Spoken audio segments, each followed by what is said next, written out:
السلام علیکم ورحمۃ اللہ وبرکاتہ۔ پیارے ناظرین کرام، آج کے دور کے اندر ہر شادی شدہ عورت، ہر شادی شدہ میری ماں، میری بہن خوشگوار زندگی گزارنا چاہتی ہے، پرسکون زندگی گزارنا چاہتی ہے، اور اکثر سے بیشتر میری ماؤں، میری بہنوں کی اس زندگی کے اندر پریشانیوں نے ڈیرے لگا رکھے ہیں۔ ہم نہیں سمجھنے کی کوشش کرتے کہ کن وجوہات کی بنا پہ ہماری زندگی کے اندر پریشانیاں ہیں۔ اپنے اندر خامیاں تلاش کریں، اگر کوئی خامی ہے تو اس کو سدھارنے کی کوشش کریں، آپ کی زندگی بہترین ہو جائے گی۔ اسی حوالے سے میں چند اصول آپ کی خدمت میں گزارش کرنا چاہتا ہوں۔ اگر میری کوئی ماں بہن ان پہ عمل کر لے گی تو یقین بل یقین اس کی زندگی پرسکون ہو جائے گی، خوشگوار ہو جائے گی۔ آئیے پہلا اصول میں آپ کی خدمت میں جو گزارش کر رہا ہوں وہ یہ ہے کہ ہر شادی شدہ عورت کو چاہیے کہ وہ اپنے شوہر کا اعتماد حاصل کرے۔ جو عورت اپنے شوہر کا اعتماد حاصل کرنے میں کامیاب ہو جاتی ہے وہ پرسکون زندگی کو پا لیتی ہے، اس کی زندگی خوشگوار ہو جاتی ہے۔ نمبر 2، خامد کو محبت سے تذکیر کریں۔ اپنے خامد سے پیار کریں، محبت کریں، اس کی قدر کریں، اس کی عزت کریں، اس کا احترام کریں، اس کو محبت سے تسخیر کریں، جس حد تک ہو سکے اس سے پیار محبت کا اظہار کریں۔ جب بھی گھر کے اندر وقت ملے، اکیلے بیٹھے ہو دونوں، تو آپس کے اندر پیار محبت کی باتیں کریں، شوہر کی تعریف کریں۔ جب کہ شوہر ہے ہی تعریف کے قابل تو اس کی تعریف کریں، اس سے محبت کا اظہار کریں، اس کو یہ فیل کروائیں کہ میں آپ سے بڑی محبت کرتی ہوں، بڑا پیار کرتی ہوں، آپ کی زندگی خوشگوار ہو جائے گی۔ نمبر 3، لگائی بجائی اور سنی سنائی باتوں سے پرہیز کریں۔ کسی کی باتوں میں آ کے اپنا گھر خراب نہیں کرنا، اس بات کو اپنے ذہن میں بٹھا لیں۔ اگر کوئی آ کے آپ کے کان بھرتا ہے کہ تمہارا شوہر ایسا ہے، ویسا ہے، اس طرح اس طرح، تو کسی کی باتوں پہ نہیں لگنا، سنی سنائی باتوں پہ عمل کر کے اپنا گھر خراب نہیں کرنا۔ اگر اس بات پہ بھی آپ عمل کر لیتی ہیں تو آپ کی زندگی پرسکون اور خوشگوار ہو جائے گی۔ نمبر 4، اپنے بچوں کی تربیت کا خیال رکھیں۔ اچھی تربیت کے حامل بچے اچھے والدین کی نشانی بن کے دنیا کے سامنے ظاہر ہوتے ہیں۔ جیسا بھی بچہ ہوگا تو لوگ بات کریں گے اس کے والدین نے ہی تربیت کی۔ اگر اچھی تربیت کا حامل بچہ ہوگا، آپ کا بچہ اچھے کام کرنے والا ہوگا تو معاشرہ آپ کے بچے سے آپ کو پہچانے گا۔ لہٰذا کوشش کیجئے کہ اپنے بچوں کی اچھی تربیت کا خیال کریں۔ خامد کے قرابت داروں سے اچھا سلوک کریں۔ یہ 5 نمبر پہ میں آپ کو گزارش کر رہا ہوں، یہ 5واں اصول دے رہا ہوں کہ اپنے خامد کے قرابت داروں سے اچھا سلوک کریں، یعنی کہ آپ کے شوہر کی والدہ ہے، والد صاحب ہیں، بھائی ہیں، بہنیں ہیں، عزیز رشتہ دار ہیں، ان کے ساتھ اچھے سلوک سے پیش آئیں۔ اس کی ماں کی قدر کریں، باپ کی قدر کریں، بھائیوں کی قدر کریں، بہنوں کی قدر کریں۔ بفضل خدا اس بات پہ بھی آپ عمل کریں گی تو آپ کی زندگی پرسکون اور خوشگوار ہو جائے گی۔ رشتہ داروں کے ہاں صلہ رحمی کے لیے جائیں اور اپنے پردے کا خیال رکھیں۔ 6 نمبر پہ گزارش کر رہا ہوں آپ سے کہ رشتہ داروں کے ہاں جانا ہے تو اس نیت سے جائیں، صلہ رحمی کی نیت سے، اچھے تعلق کے لیے اور اچھے تعلق کو بڑھاوا دینے کے لیے آپ رشتہ داروں کے ہاں جائیں، مگر وہاں جا کے اپنے پردے کا خیال رکھنا ہے۔ زیادہ کسی کے ساتھ گپ شپ نہیں کرنی۔ جو آپ کو فیل ہو رہا ہو کہ اگر تمہارا شوہر کسی بندے سے ناراض ہوتا ہے اس کے سامنے جانے سے، بے شک وہ رشتہ دار ہے، بے شک وہ شوہر کا بھائی ہی کیوں نہ ہو، اگر آپ کے شوہر کو اچھا نہیں لگتا کہ آپ بنا پردے اس کے بھائی کے سامنے جائیں تو آپ کو پرہیز کرنا چاہیے، اپنے پردے کا لحاظ رکھنا چاہیے۔ اگر اس بات پہ بھی آپ عمل کرتی ہیں تو آپ کی زندگی خوشگوار ہو جائے گی۔ نمبر 7، خامد کو اپنے شوہر کو پریشانی کے وقت تسلی دیں۔ اگر آپ دیکھ رہی ہیں کہ آپ کا شوہر پریشان ہے کسی وجہ سے اور وہ اداس چہرہ لے کے بیٹھا ہوا ہے، یہ نہیں کہ آپ بس اس کو دیکھ رہی ہیں جس حال میں ہے وہ اس حال میں رہے، نہیں، کوشش کریں کہ اگر وہ پریشان ہے تو اس کے دل کی بات سنیں، اس کے دل کی بات اس کی زبان پہ لائی جائے، اس کو چھیڑیں، جا کے اس کے پاس بیٹھے اس سے پوچھیں کہ آپ کیوں پریشان ہیں۔ اگر وہ پریشانی کا اظہار آپ سے کرتا پھر بھی اگر نہیں کرتا تو پھر بھی آپ اس کو تسلی دیں کہ پریشان نہ ہوں، میں ہر حال میں آپ کے ساتھ ہوں، اور ہر طرح آپ کا ساتھ دینے کے لیے تیار ہوں۔ جو میری بہن اس بات پہ بھی عمل کرے گی اس کی زندگی بفضل خدا خوشگوار اور پرسکون ہو جائے گی۔ نمبر 8 پہ ہے کہ شوہر کو صدقہ خیرات کرنے کی ترغیب دیں۔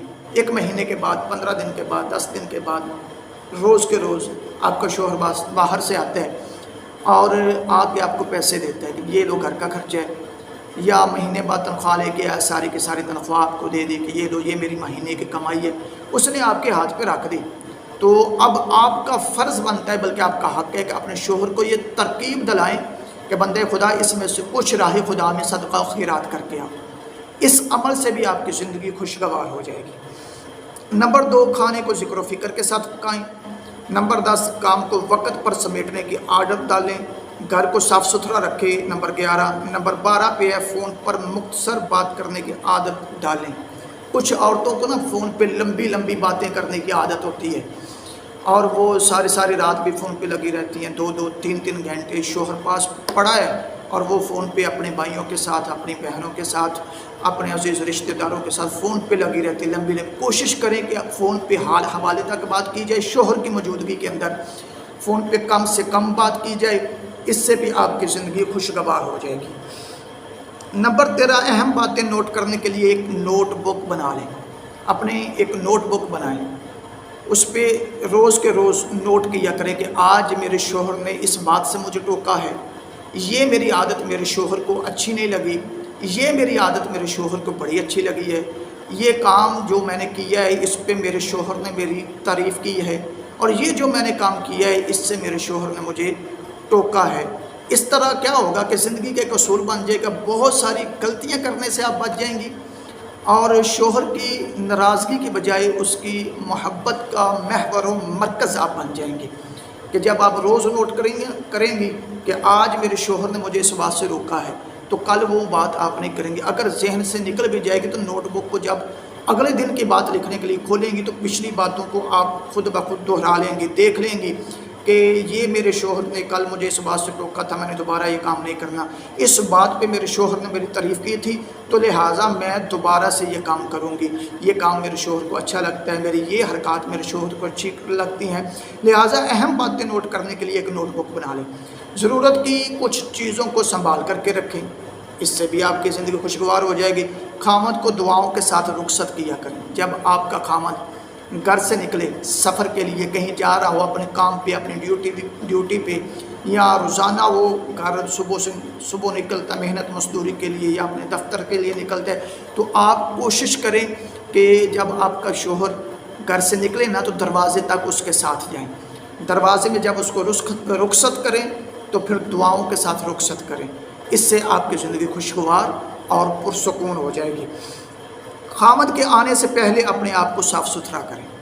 جب آپ کے خامد کا گھر پلٹنے کا وقت ہو جائے نا، یعنی کہ ایک بیوی کو پتہ ہے کہ شام کو فلاں ٹائم پہ میرے خامد نے گھر آنا ہے، تو کوشش کریں کہ ہلکا پھلکا سا بناؤ سنگار کر لیں اور اپنے آپ کو صاف ستھرا کر لیں۔ کچھ عورتوں کی یہ بھی عادت ہوتی ہے کہ جناب وہ شوہر آیا جس حال میں تھی اسی حال میں لگی ہیں، سارا دن پسینے سے کپڑے بھیگے ہیں، خود کو بھی بدبو آ رہی ہے پسینے کی، پھر شوہر نے آنا ہے پاس بیٹھنا ہے، اس طرح سے وہ شوہر آپ کے ساتھ بیٹھنا کم کر دے گا۔ اگر شوہر کے آنے سے پہلے اپنے آپ کو صاف ستھرا کیا ہے، بناؤ سنگار کیا ہے، صرف کس لیے؟ اس نیت کے ساتھ کہ میرا شوہر آ رہا ہے، میں اس کو اچھی دکھائی دوں، تو آپ کی زندگی بحمد اللہ تعالیٰ خوشگوار ہو جائے گی۔ خامد کے آنے سے پہلے اپنے آپ کو صاف ستھرا کرنے کی ہمیشہ کوشش کریں، وہ چاہے شام کو آتا ہے، چاہے ہفتے بعد آ رہا ہے، مہینے بعد آ رہا ہے، جب پتہ چلے میرا شوہر گھر آ رہا ہے اچھے کپڑے پہن لیں، بناؤ سنگار کر لیں، آپ کی زندگی خوشگوار ہو جائے گی۔ خامد کی ضرورت پوری کرنے میں کوئی تردد نہ کریں۔ جب بھی خامد آپ کا اپنی خواہش کا اظہار کریں تو کوئی ہلا بہانہ نہیں کرنا، کسی قسم کی وہ خواہش کرتا ہے، وہ اپنا حق آپ سے مانگتا ہے یا کسی اور طرح کے کھانے کی ڈیمانڈ کر دیتا ہے، تو اپنی یہ عادت بنا لیں کہ جب شوہر کی زبان سے کوئی لفظ نکلے آپ کے لیے، وہ آپ کو کوئی گزارش، شوہر کی گزارش تو نہیں ہوتی، حکم ہوتا ہے، تو یہ میں روایتی لفظ بولنے چلا تھا، اگر آپ کا شوہر آپ سے کوئی بھی کام کہہ دیتا ہے تو اس کو اسی وقت سر انجام دینے کی کوشش کریں۔ کوئی بھی خواہش کا اظہار کرتا ہے آپ کے ساتھ تو آپ کوشش کریں، بلکہ راضی ہوا کریں کہ میرا شوہر میرے ساتھ اپنی خواہشات کا اظہار کر رہا ہے۔ ہر ممکن کوشش کریں کہ اپنے شوہر کی خواہشات کا خیال کیا جائے۔ گھر کے اندر ایک جگہ مسلح کے لیے مخصوص کر لیں، یہ عمل بہترین عمل ہے خوشگوار زندگی کو پانے کا، حاصل کرنے کا، کہ اپنے گھر کے اندر ایک جگہ مخصوص کریں جہاں پہ مسلح بچھایا ہے۔ اذان ہوئی، سارے کام چھوڑو، نماز میں جا کے بیٹھ جاؤ، اپنے خدا کے ہاں اپنی پیشانی کو جھکاؤ اور سر سجدے میں جھکا کے اپنی نیک خواہشات اپنے رب کی بارگاہ میں رکھو۔ اللہ فضل فرمائے گا، آپ کی زندگی خوشگوار اور پرسکون ہو جائے گی۔ اپنے دل کا غم فقط اللہ کے آگے بیان کریں، اپنے دل کا غم صرف اور صرف اپنے رب کے سامنے بیان کریں۔ اگر پھر بھی ہلکا نہ ہو اور زیادہ ضروری ہو تو پھر اپنی پریشانی کا اظہار اور اپنے غم کا اظہار اپنے شوہر کے ساتھ کریں۔ کسی دوسرے تیسرے بندے کو سنانے کی ضرورت نہیں ہے۔ گھر کے اندر پریشانی بنی ہے، کوئی تنگی ہے، تو اپنے شوہر کے ساتھ شیئر کریں۔ سب سے پہلے تو یہ کہ اپنا غم، اپنا دکھ، اپنی تکلیف اپنے رب کے ساتھ شیئر کریں۔ اگر زیادہ ضروری سمجھتی ہو کہ یہ مسئلہ تب تک حل نہیں ہونا جب تک میں اپنے شوہر کے ساتھ شیئر نہ کر لوں، تو پھر اپنے شوہر کے ساتھ اپنی پریشانی کا اظہار کریں۔ اس طرح بھی آپ کی زندگی پرسکون ہو جائے گی۔ اگر خالق کی نافرمانی ہوتی ہو تو مخلوق کی اطاعت نہ کریں۔ یعنی کہ اگر آپ سمجھتی ہیں کہ میں مخلوق کی اطاعت کر رہی ہوں، یعنی کہ شوہر بھی مخلوق کے اندر آتا نا، یعنی کہ کوئی ایسا عمل آپ کا شوہر آپ کو کرنے کا کہتا ہے جس سے خداوند کریم کی نافرمانی ہوتی ہو، ایسی بات شوہر کی بھی نہیں ماننی۔ خدا کی اطاعت میں کمی نہ آئے، یہ بھی بات یاد رکھنی ہے۔ شریعت نے جن معاملات سے منع کیا، اگر کوئی ایسی خواہش آپ کا شوہر آپ کے سامنے رکھ دیتا ہے تو آپ نے صاف منع کر دینا کہ نہیں، اس سے میرے رب نے ہمیں روکا ہے، لہٰذا میں خالق کی فرما بردار بنوں گی، مخلوق کی نہیں۔ اس طرح آپ کی زندگی خوشگوار ہو جائے گی۔ یہ 20 باتیں میں نے آپ کے سامنے چھوٹے چھوٹے عمل رکھے ہیں، اگر ان پہ آپ عمل کر لیں تو یقین بالیقین آپ کی زندگی خوشگوار ہو جائے گی۔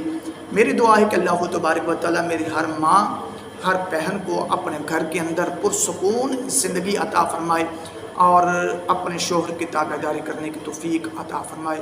آمین بجاہ نبی